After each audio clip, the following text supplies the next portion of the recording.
คนหาก็เริ่มเอาไข่นี่เนาะหัวนั่นบ่แต่ว่าฝนมันเริ่มเศร้าละก็เลยสิมาแปลงทางของคานตัวนี้ไว้เนาะเพราะว่าสิมัดเล็กเนาะเขาถ้าฝนบ่ตกกลางคืนนี่ตัวสิมัดเล็กกลางคืนเลยพอมัดกลางคืนมันสิบ่ฮ้อนหลายเนาะเดี๋ยวตัวสิลดเพียกลงแล้วก็เริ่มแปลงเบิ้งใหม่เนาะทุกคนเบิ้งเล็กอันนี้เหลือ1 2 3 4 5 เส้นป้าโทษตัวซื้อมาอีก20 เส้นเป็น25 เส้นเล็กนี่แต่ว่ามันก็ต้องได้ใส่หลายเติบทุกคนเบิ้งจนสุดพุ่นเนาะใส่เท่าไหร่ก็บ่พอดอกมันยังเหลือคานเทิงอีกเนาะเสา2 เสาเนี่ยเอาไว้ใส่ทางนอกตัวคิดว่าอ้าวตัวคิดไรผิดว่ะเลยขึ้นไปมายังเหลือเสาทางนอกพุ่นแต่ว่าเฮ็ดไปก่อนเนาะเสาทางนอกกับบ่ทันจำเป็นเฮงเฮ็ดดอกเบิ่งตัวแกะแบบไปเรียบร้อยแล้วเนาะตัวนี้น้อยยามันบ่เป็นอย่างดอกพอได้ท่วมเล็กก็พอละเนาะฝนตกมาแล้วน้ำเริ่มขังแล้วนะนี่เจ้าไหนมันก็เริ่มอิ่มโตแหละตัวกะสิมาขุดขุมไว้เนาะทุกคนเพราะว่าเกี่ยมมัดเล็กเด้มัดเล็กมันสีกอดบ่ได้เนาะตัวสิเริ่มเฮ็ดแต่ฟากนี้ก่อนสุดพุ่นก่อนแล้วจะมาเริ่มฟากนี้เนาะมันกะจังสิสะดวกว่าซั่นซะส่วนสีซับแล้วก็บ่ธรรมดาเด้นี่มันเป็นจะนี่กะบ่ได้ไปพุ่นกะยังเอาใครได้เฮ็ดเวียกนะทุกคนตัวนี้กับมีแต่ที่ซับนี่แหละแล้วก็ทันซับแล้วก็คือว่าแหละมัดเล็กเนาะโอ้เดี๋ยวตัวสิกู้เขียดมันก่อนมันเกะกะเนาะ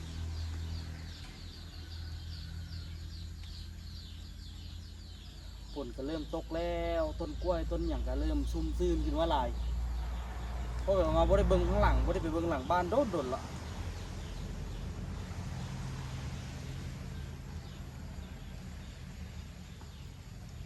เดี๋ยวตัวสิไปกู้สายเปียกนี่ก่อนเนาะมันกีด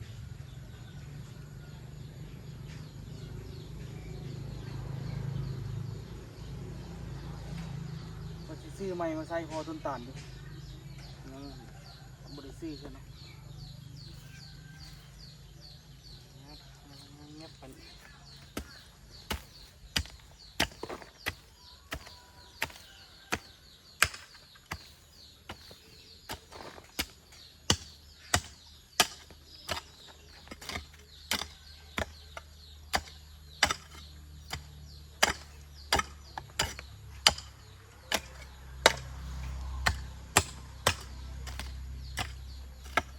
ใครดอกแถวนี้มันบ่ได้ขุดยากเนาะ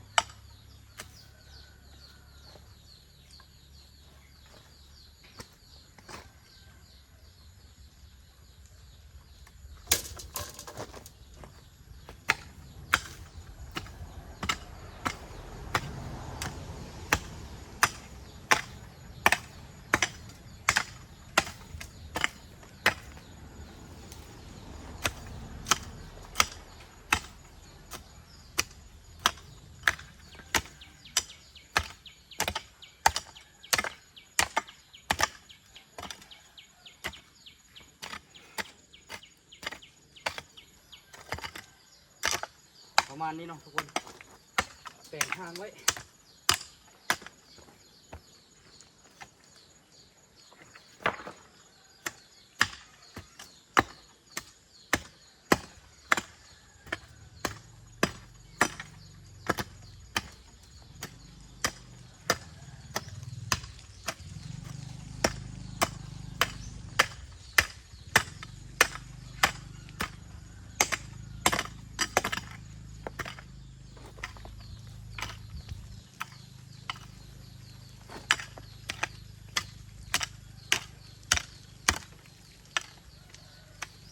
มันค่อนข้างกะเติมหนึ่งอยู่ทุกคนตรงนี้นี่ลุยอย่างเดียว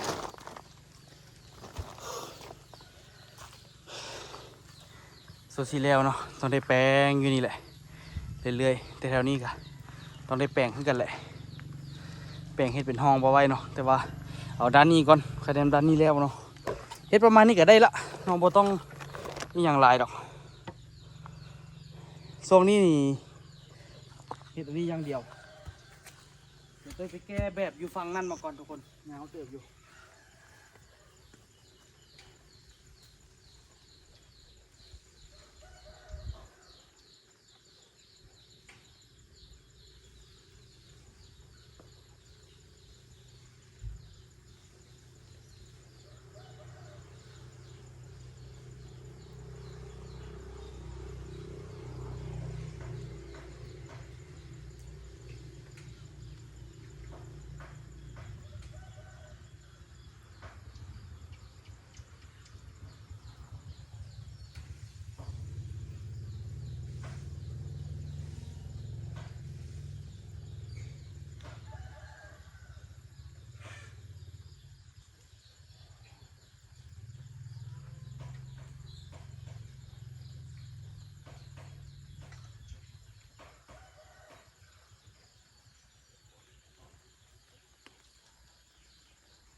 อันนี้กูปลาไว้นะทุกคนเพื่อได้ใส่ห้อมหน้ามันจึงสะดวกแต่ว่าตอนนี้นี่ก็ยังบ่ทันได้ใส่เธอเนาะมีแต่ปรับตัวทั้งหน้านี่แล้วก็จังสีเริ่มเนาะ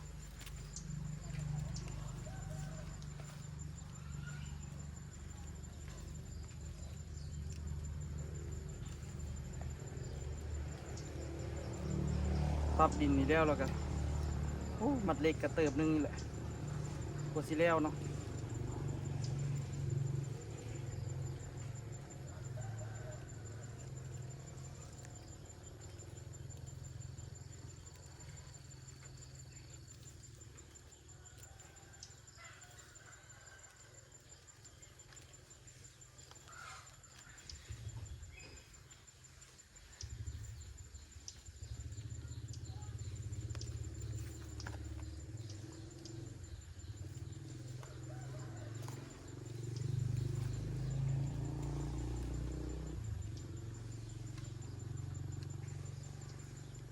พอเฮ็ดมาแล้วก็พอใจในฝีมือของตัวเองอยู่ทุกคน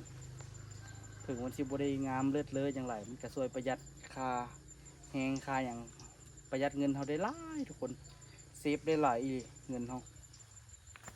ถ้าเราไปจ้างเพื่อนนี่ไปเลยโอ้บอกอีเมย์จะสิเบิดเงินเท่าไหร่เนาะนี่พอออกแล้วมันก็สิสะดวกกว่านี้นี่เขาไปหาเสาพุ่นก็น่าจะประมาณ20 เมตรพุ่นเลยทุกคน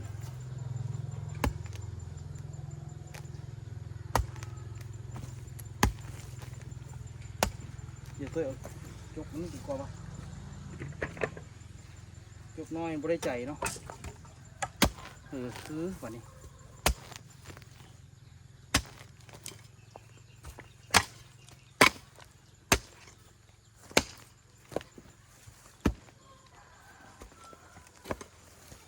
เฮ็ดแล้วก็กิ่มออกทั้งข้างแถวกลางๆนี่เนาะเพราะว่าแถวกลางๆเขาสิได้ถมอีกหลายเติบอยู่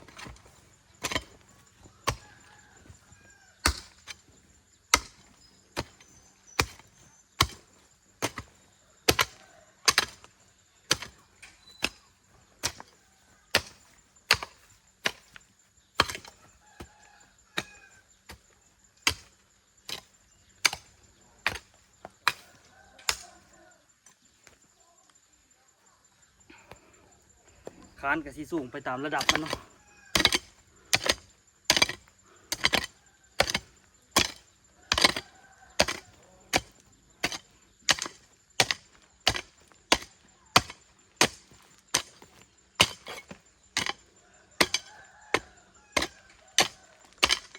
บนสูงบนต่ำในกระยามัน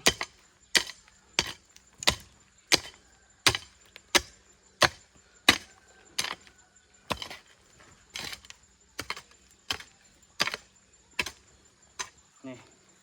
สุดท้ายเอาเทขึ้นไปก็มันกระสูงเติบอยู่แล้วทุกคน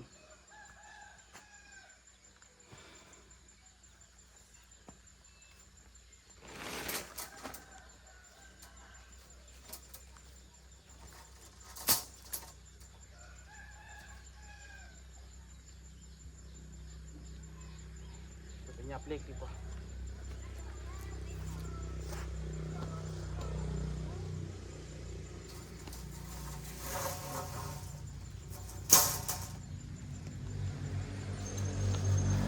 เดี๋ยวตัวที่ไปเปลี่ยนเกือบนั่นทุกคนเกือบอันนี้บ่เหมาะกับยามนี้เนาะเปียกมันแซะเดี๋ยวตัวมาขุดตัวนี้ต่อเนาะเปลี่ยนเกือบมาละเปลี่ยนเกือบมาละก็คือที่เอาไข่เนาะ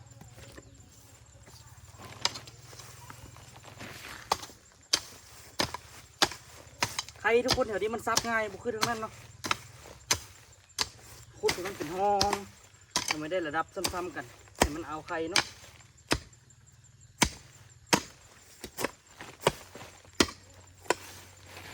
มากินทั้งนั้นทุกคนเลย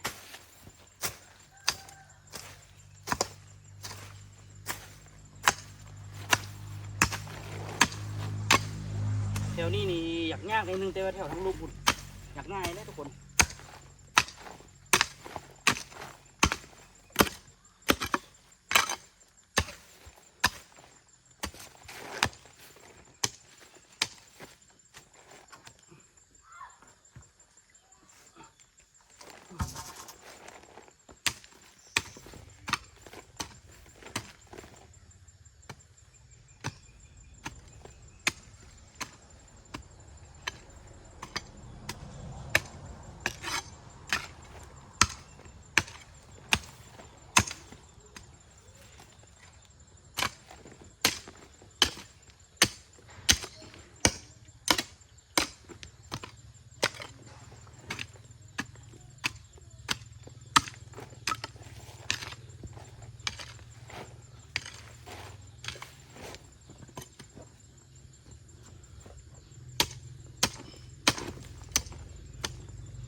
มาณนี้เนาะ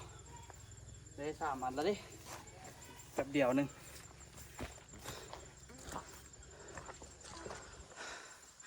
มัดเล็กยาวนานเนาะทรงนี้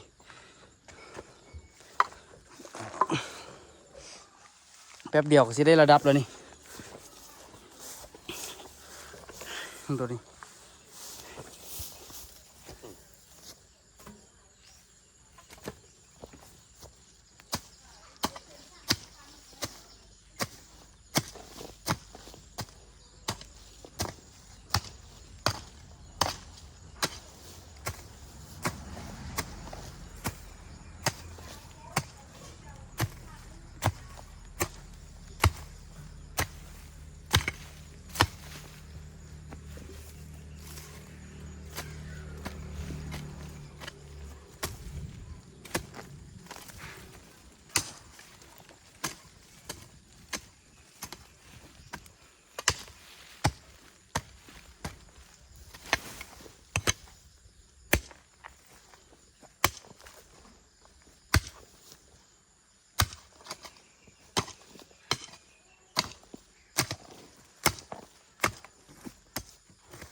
มานี่เนาะ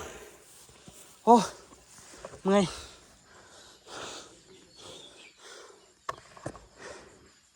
ขุดไปตามที่ว่ามันขุดปวยากแห้งอะไรใครเนาะ1 2 3 4 5เหลืออีกประมาณ6 ซองเนาะก็สิแล้วเดี๋ยวเตยขุดก่อนทุกคนเห็นบ่เป็นประมาณนี้เด้อเดี๋ยวจะขุดให้เบิ่งนี่เจอต่อทุกคนขุดไปกับน้องด้วยดีนะทุกคนเห็นบ่กำลังงามๆเจอต่อทุกคนเอ้ยเบิ่งต่ออีหลีต่อคักต่อนี่ต่อแท้ต่อว่าบุ้งต้องได้ค่อยๆซับอ่ะบุเข้าได้นี่บุได้เข้าได้นี่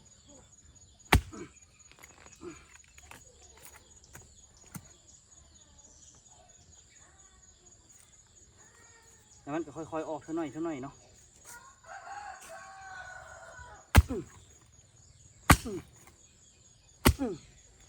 โอ้จกสิฮักจกน้อยมันก่อนด้ามจกอันนี้มันบ่ค่อยดีแล้วนะ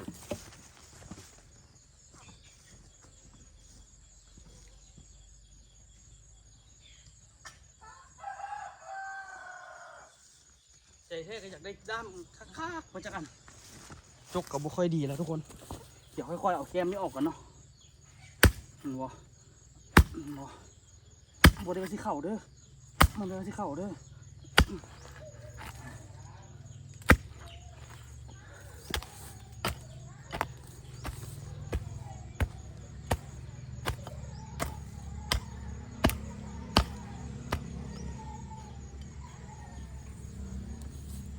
เมืองก่อนมันต่ำใช่ไหม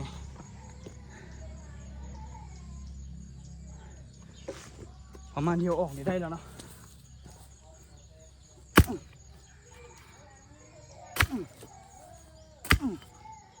บ่เข้าบ่เข้าบ่เข้า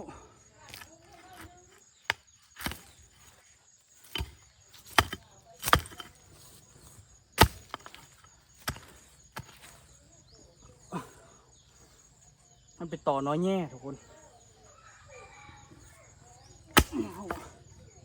บ่เข้าบ่บ่เข้าบ่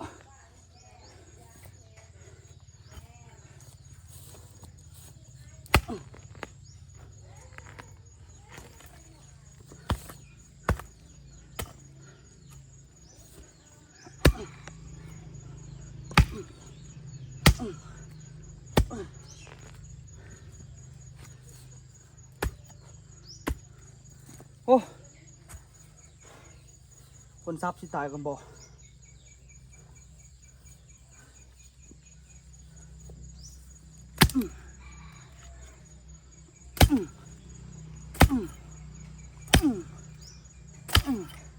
โอ้จกสิเพก่อนแล้วทุกคนจกงอแล้ว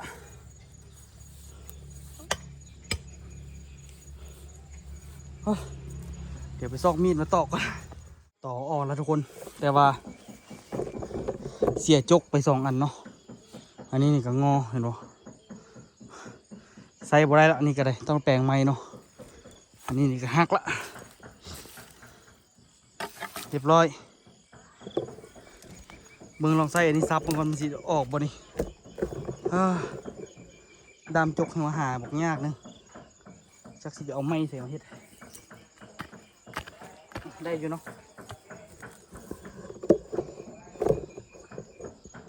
ค่อยๆแปลงเอา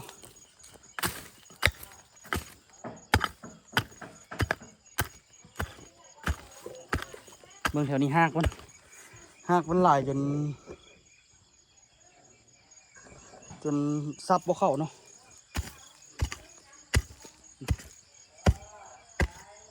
ตอนย้อน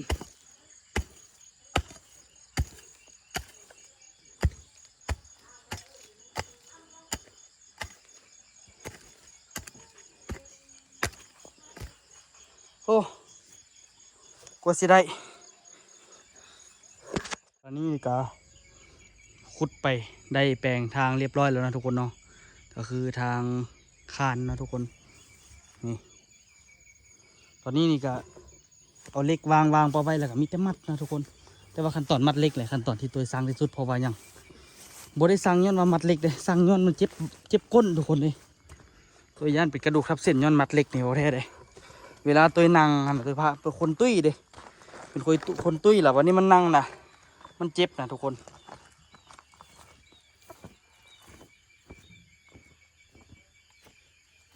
น้ำสติงต้นตันอะไรมื้อนั้นคุณกินสักคันบุกินเลย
เรียบร้อย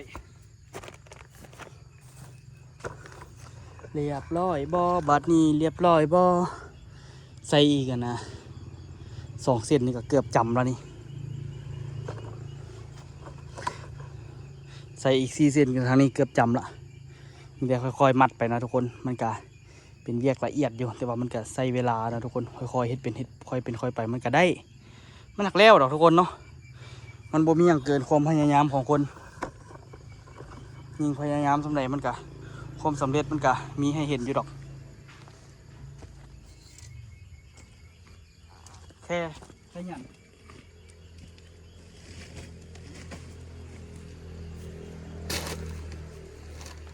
ขยันหลายจะเจ็บก้นมาทุกคนเลย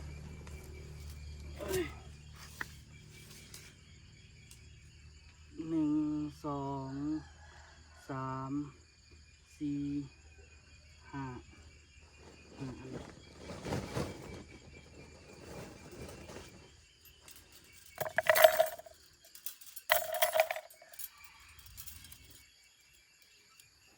2 3 4 5 1 2 3 4 5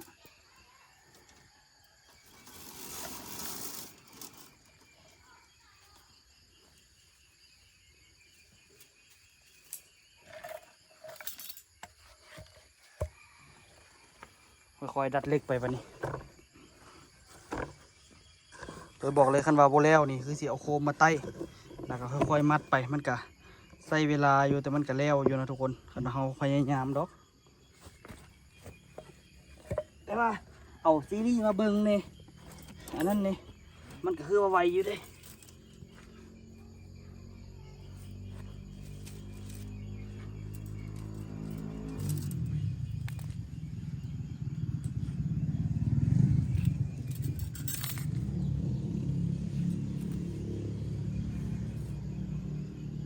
ต่อเล็กก่อนเอาก่อนเลยหมด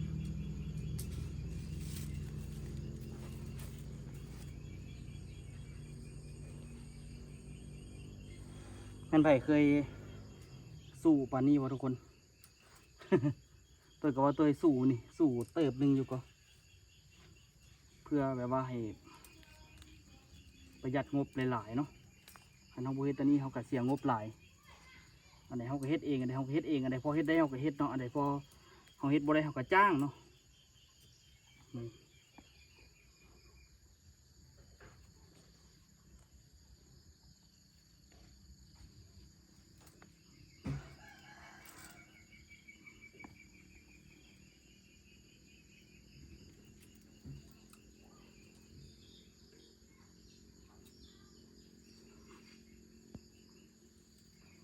แต่ว่ามัดเล็กนี่เขาต้องเอาหนังมาเบิ่งนำทุกคนมีซีรีส์มาเบิ่งนำมันจึงสีมัดละเพิ่นมัดไปว่าเอ้าเลี้ยวแล้วเด้สินะมัดแบบเลี้ยวแบบไววานะทุกคนไปก็ให้อูคำเป็นคนเดียวโดยกะเฝ้าห้านแน่เอาลูกแน่เพราะว่าไม่จันเอาคนเดียวก็อยากยุ่งเนาะทุกคน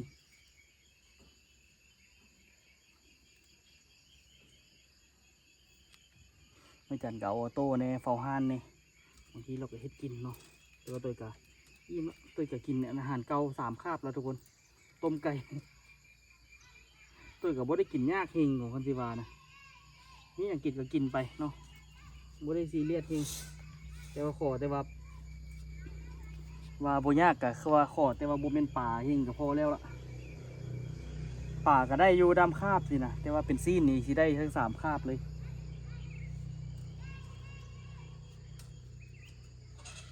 แต่ตัวมักกินแบบอาหารง่ายๆเป็นขั่วเป็นอย่างนี้เฮ็ดกินง่ายกว่าทุกคนตัวว่ามันง่ายเด้ไม่ซุกมักเฮ็ดให้กินตอนเช้านะเพราะว่ามันเฮ็ดกินง่ายล่ะก็แซ่บนำ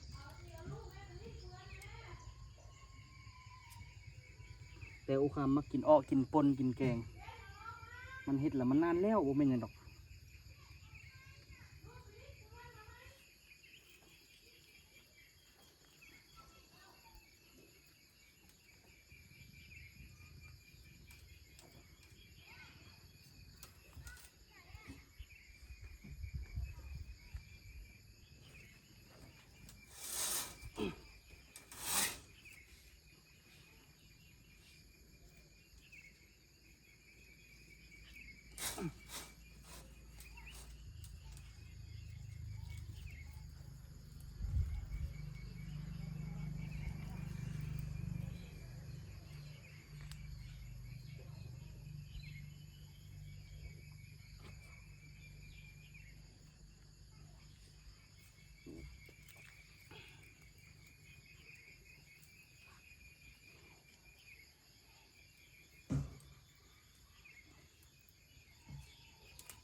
กำลังได้แถวหนึ่งเนาะทุกคนพอดีตัวว่าสิขึ้นไปเอายาอุดยุงแม่จันบอกว่าให้ตัวเซาให้ไปอาบน้ำให้ออโต้ก็เลยว่าได้โจเท่านี้เนาะคันไปโจใน3 แถวนี้แล้ว4 แถวนี้แล้วสบายนี่มืออื่นก่อนเนาะมืออื่นน่ะจะได้โคตรเล็กเปิดมือแต่ใจแท้ตัวก็อยากโคตรตอนกลางคืนนี่แหละเพราะว่ามันนั่นเนาะบางทีตัวสิไปอาบน้ำให้ออโต้เราตัวสิมาโคตรต่อทุกคนมันถึงสิมืดแต่ว่ามันก็สบายนะโคตรกลางคืนมันบ่ฮ้อนเนาะแต่ว่ามันก็ยากมันมุดงิดนิดนึงมันยุงกัดทุกคนเดี๋ยวตัวสิไปเอายาอุ่นยุงมาแล้วก็สิมัดเหล็กต่อเนาะมันก็แล้วก็ทุกคนเห็นบอกมัดกลางคืนมันสบายทุกคนมันบ่ฮ้อนเนาะโทรศัพท์กับบ่ฮ้อนอหย่างกับบ่ฮ้อนมันบริกลางกันห่มบ่ได้หยังมันสบายเนาะใจแท้ก็อยากแล้ว4 อันนี้แหละแล้วจึงเซามื้อนี้ทุกคนเป็นยังไงก็ฝากทุกคนติดตามเด้อสำหรับคลิปนี้ไปก่อนทุกคนบายบายลาทุกคนไปก่อนเด้อฝากทุกคนติดตามเลยเนาะโอ้สิไตไฟแมงไหม้ก่อนมื้อนี้คันบ่มีน้ำเปียกเนาะ